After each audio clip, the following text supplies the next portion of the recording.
Apostle William, Yan naman, saan naman ito? Reverend Apostle Irene Guzman, co-pastors, and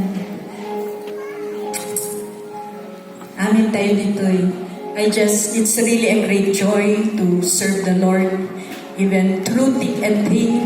And I never dreamed na mararating ko ito with so many maraming napagdaanan, pero with the help of the Lord is really faithful na siya ang nagbibigay sa akin ng strength. And I really did thank you Apostle William and Apostle Irene for your support, and even my congregations at Trinidad. Thank you so much for supporting me. You're always there.